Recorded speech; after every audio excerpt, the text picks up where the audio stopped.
twe dufise ikibazo, yego mfise ikibazo kandi ikibazo gikomeye ku mudamu wanje, ni ikibazo gikomeye ku mudamu wanje ngaho Saudiya, yapfuye aha muri iki kigo co muri Nyabugete Fights, ni ukuvuga bavuga ko bageze ku etape yo kumwicisha inzara, uvuga araheze amezi ane tutavuganye ku telefone, yagiye kejo yiyivye andungikira amawodiyo ko nomutabariza agira apfe, bamufashe nabi no kumugaburira ntibakimugaburira, umva natwe intuntu yatwishe umuryango, uva nagiye ku ma ofisi yavuyeko bambarira ngo reka ngo tubitange muri groupe ngo tumufashe.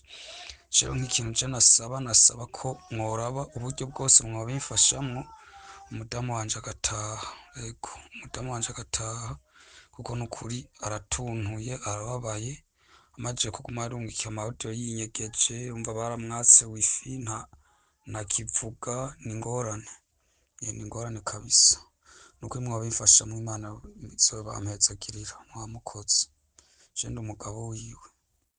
Okay, nkuko rero je nama ndabigenza iyo tugiye kuganira n'umuntu nkuko wambwiye mu majambo makeya ko ari ikibazo kijanye no gutabaza, ibintu tuganira byose ndabifata muri make, ndagufata amajwi tukagira ikiganiro kiri record ku buryo ivyo tuganiriye byose mu nyuma ugaruka ukavyumva. Yego. Gira amahoro rero, ndakora mu kijejewe uranze, nitwa Daniel Mugisha, namwe mwitwa bande? Imana Bosco Bakanyosha. Bosco ni sawa? Ni sawa, turashima. Egome, karibu rero tuganire ikintu mwagomba kutuyagira. Ikintu nagomba kubayagira n'ikijanye n'umudamu wanje nga Saudiya. Ikijanye n'umudamu wanyu ari muri Saudiya. Yitwa Niyonsaba Chantal, avuka Ibubanza Mugaya, ahora ngaha mu Rutsiro. Ukuntu kuvuga yizi ingorane ahantu ariko arakora ntakwise amezi 3 ane tuzariko turavugana, bivanye n'uko baramwenye wifi, amafaranga bayarungitse ukwezi ndayabona muga ntikare baramuntu bwa mbere tukavugana kuri telefone, ubu nituvuganira yandikiye voice ko abati yona gira luka n'umuryango no umusabira ikinyava.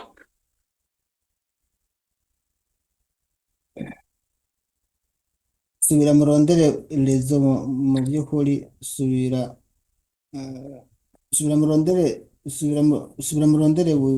rezo, hanyuma tuvugane iminota nka 10 duce dusezerana, nibaza ko tuba duhejeje. Uranyumva?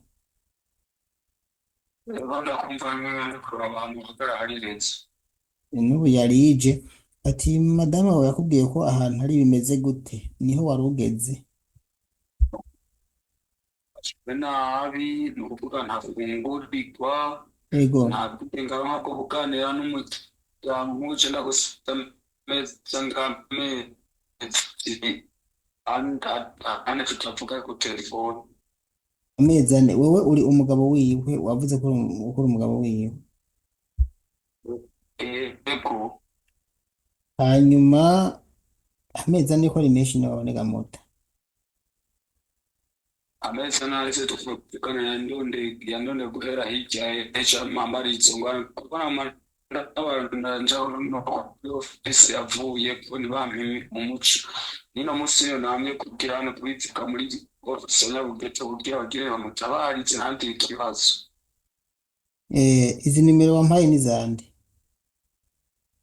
Izo nimero nakurungikiye nizo aho akoranyereza aca ko amwikiye amafaranga, ko maze yose ndazandika bati mwome tuvugane kuko kare baramuha baronse tukavugana umugambi amafaranga azokora kuko uyu wa muntu niwe yashambara igihe cy'uko aturubitswe merewe nabi azaba agira ingorane agira yishwe nukumva arahuze iminsi itatu batakamufunga bamutwara gukora mu mazu hirya no hino mugabo agashika agira gute bayanukiye so polisi ati abazinukiye nimero zawe zisatse ariko twarababwiye yuko nama nabahanuye natwe tukabigisha ko kizira kuja mu yindi nzu iyo ugiye bakugira igikoropesho rijya riba ari ikosa ryiwe muta kuja gukora mu yindi nzu kabisa ivyo no kuri ofisi barabibabwira ati ugiye mu nzu imwe ukora mu iyo nyene twebwe abarundi dufise ingorane yo kubaha umwarabu mwubashe aca kugira igikoropesho kandi ivyo jewe sinshobora kubikuramwo umwarabu n'ukuri ubwiza ukuri nukuri ndashaka kwandika gusa hari abikubita agashi bakabireka mugabo igikurikira no kujya mukobwa tuvugana nkamubwira ati umviriza gira uko agashobora kumva ibyo twavuganye amubwiye ati genda mu yindi nzu akavuga ati je kontara ivuga ko nguba mu nzu imwe atavyo guhendahenda bimwe byo kuvuga wengenga bukebuke ubivuga uhagaze ku maguru abiri urumva washinze iryinyo kuri yindi uzubimubwira niwe agira imana mukavugana ukantanga ko muvugana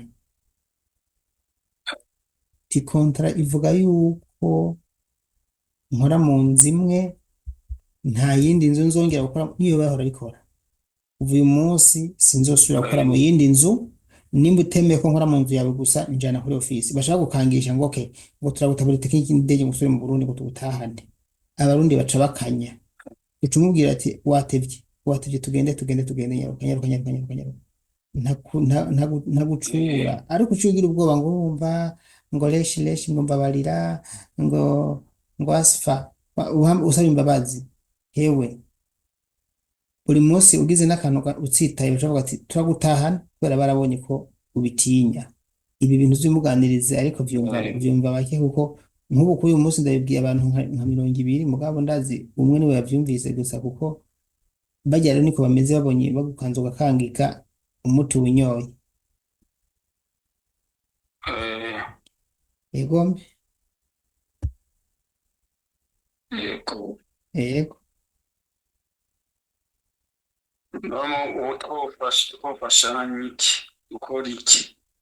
ikintu kihari rero umuntu wawe nta telefone agira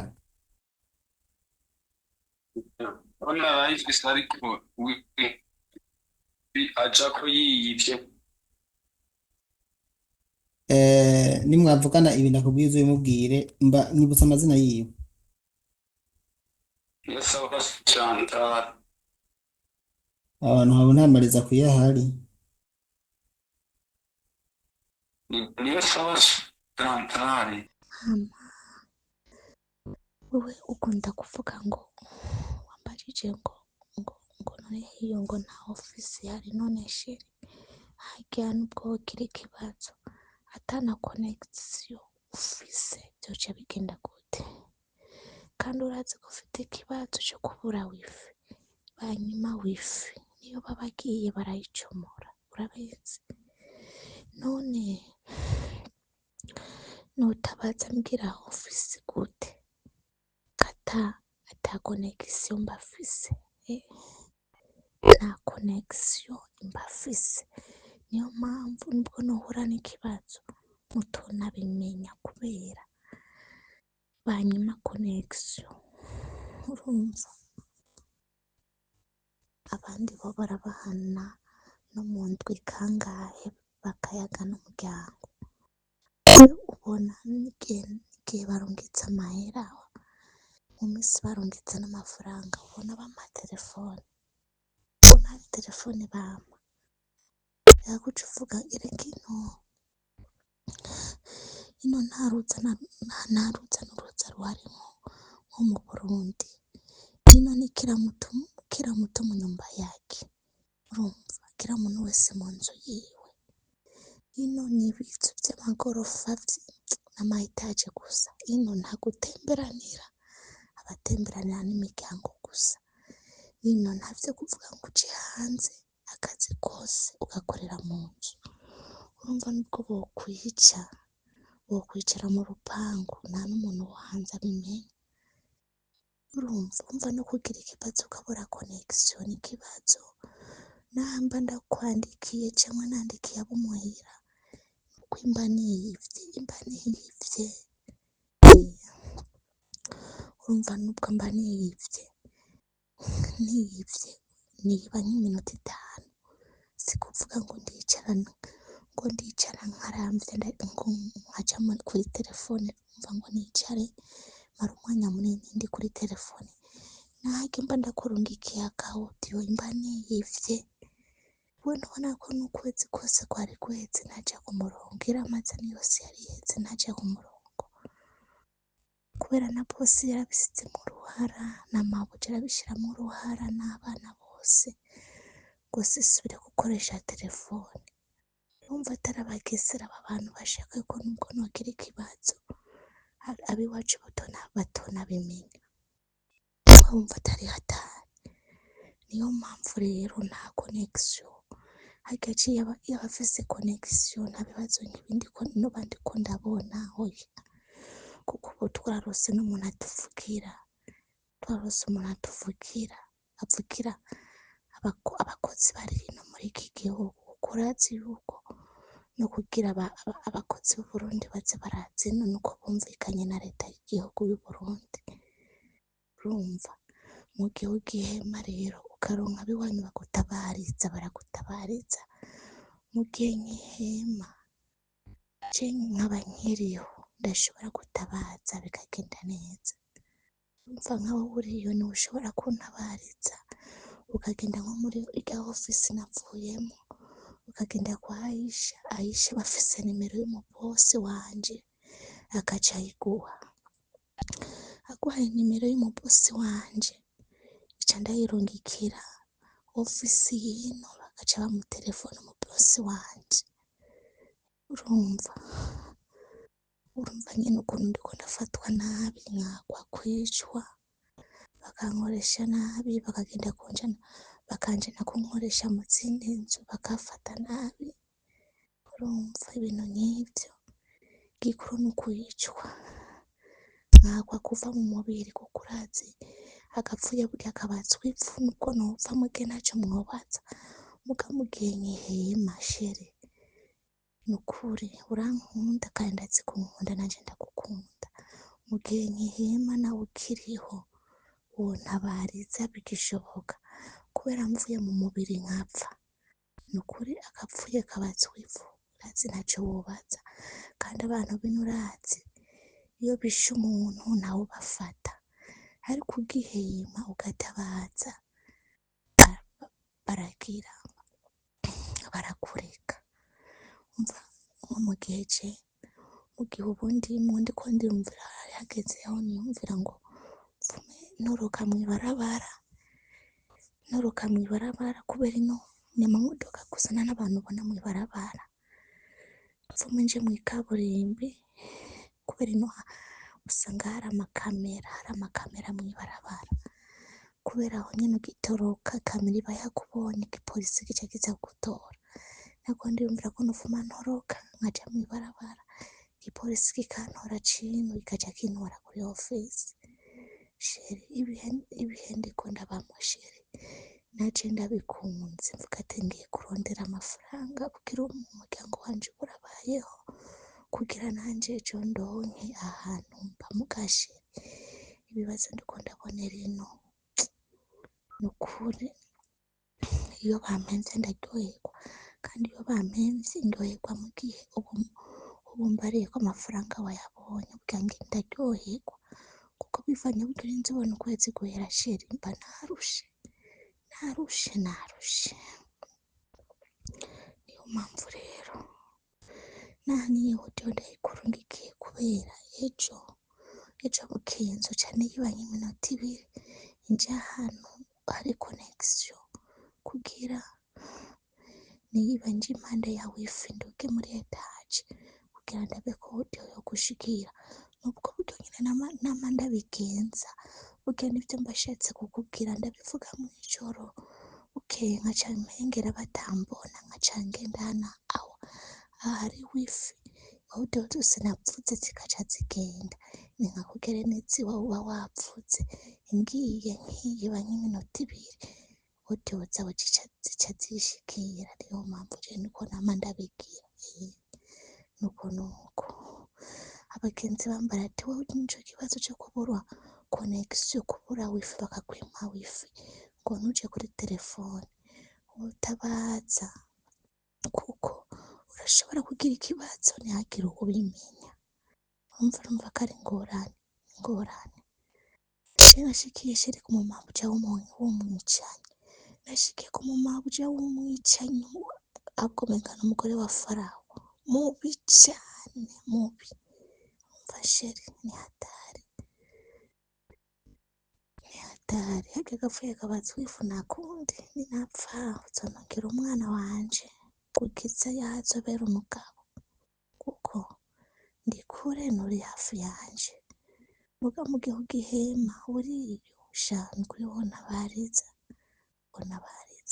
ukagenda muri office ugasaba inomero y'umubosi inomero ya bosi wanje ugaca uyindungikira ngaca ndayirungikira abo kuri office ibintu bagaca bamvugira je nuko nyine mbona shiraho ngeze je mbona mengana ufuma nta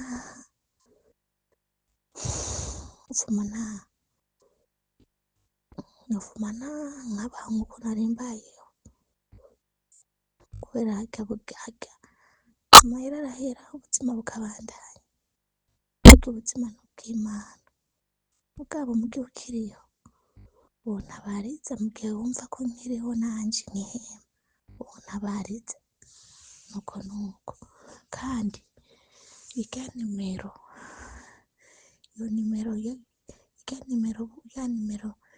twara tuvuganira ku bwa mbere imwe yaba bantu nyene urayindungikira nayone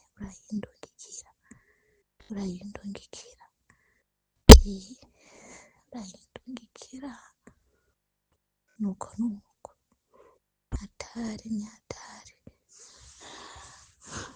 humura ureke kuba wishira mu vyumviro vyinshi nuko kuntu ubona ko urwaye na tasyo kikira nimero y'aba bantu ndungikira nimero yabo nimero yaba y'umukobwa y'umugore ndungikira nimero y'aba bantu bari hino yindungikire iyi nimero yabo ufise yindungikire kugira ndayirungike kuri office baba telefone bana barize yindungikire direct zobukoze namburungika amaudio kujya telefone nina wowe yaramubujije nazosubire ku matelefone niyo mpamvu yindungikire muri telefone icyo ndayirungika kuri office yitwa Niyonsaba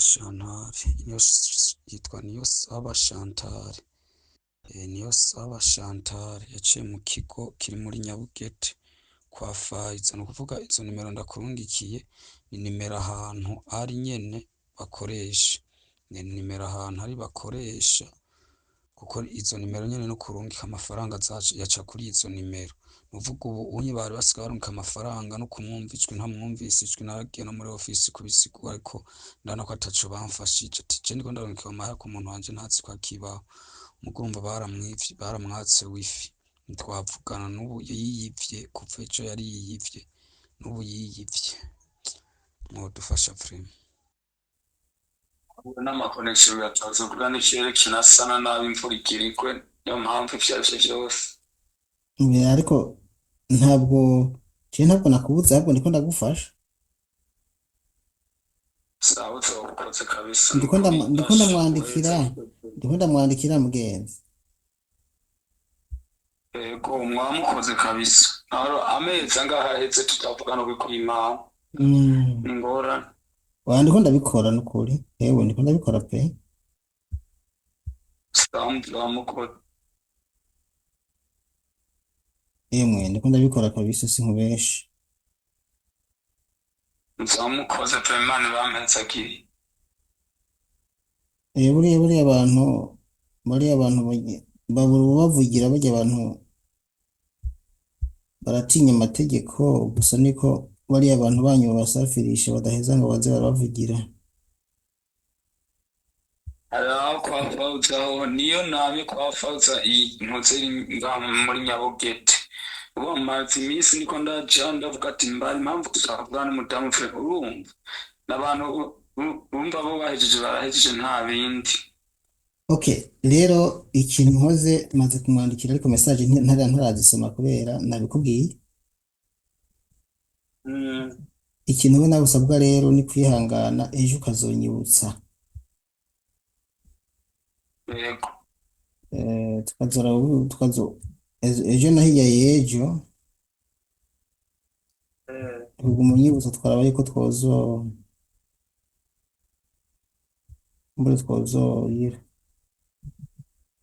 uzomubona. Nzokwibutsa nta kibazo. Ariko araboneka pe. aho ngisha nakonka nimero umudamu wanje kugira uyigumane yose. Nayo yishyire ngaha hepfo nyene, hanyuma tuzoraba rero. Reka nje ndagusezera nimba atakindi ufise wongerako. Ubu nta byinshi ndakubaza kandi nanje ndarushe, akajwi katangiye kuba nabi, hageze ko nza kuryama. Nasho ndazikurikira nimero y'umudamu wanje tumwandikira namwe mubwire uko nazakubigenza. Ndamwandikiye kandi bavuze ko atari ku murongo, ndamwandikiye gutega mugenzi wavuze ko atari ku murongo. Wako ariyiba agace ya telefone mu ntutse ngo akagenda bikarumva ariko ntiyiba batariho bari abibonye n'ibyo mwandikiye nta kibazo. Nibyo ari bavye kuvuga ati yamara umbonye mbose agutwara mu zindi nzu ukamubwira nuko ubimwandikira ashobora kubigira akabyumviriza. Yego impamvu navuze ati nca ndagukurikira nimero ziwe kugira ubimwandikire ubimubwire ko nazora yavyitwara akabwira abakoyo atari inshuti. Ndakwandikira nimero ziwe. Ariko mugabo namwe mubwirizwa kubigiramwo uruhara. Iyo ubonye ubuze umuntu wawe ugiye ajya kuri ofisi ntagufyina kuko bajya ntacyo mupfana, uragenda uhageze ukavuga ati sindahava mutamuhamagaye, sindahava mutamuhamagaye. Nimba afise ingorane iboneka, mugabo ari ingorane itaboneka nta kibazo, ushobora kugenda ukazogaruka. Mugabo kubera ko n'amatike azimvye ari ikintu kikujanye, babwiza kuhava gikemutse ubwo ukabwira ati sindahava kidakemutse mu rupfasoni kandi uko nta amezi ane ntiyoheza, amezi ane tuvuga n'umuryango ni ikintu kidasanzwe. Reka rero ndagushimire, ugire ijoro ryiza, sibyo? Tuhava tuba turasubira mu bintu twaganiriye kandi mu by'ukuri ntibikenewe bigira by'ingenzi twabivuganye. Murakoze cyane muheza mu bwiciro byiza. Jewe nanamwandikiye nahejeje, igisigaye niko uzogumuza ngaho ukanyibutsa. Sawa nje nzokwibutsa nahijya najojo nzoba ariyo ndi. Muheza yigwe baye rero. Sawa murakoze. Inshuti bakunzi, namwe mukurikira kuri urubuga rwa YouTube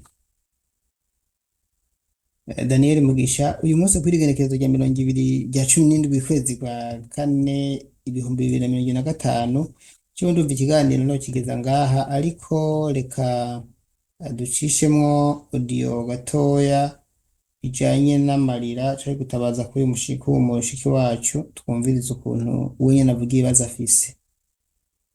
Murakoze cyane.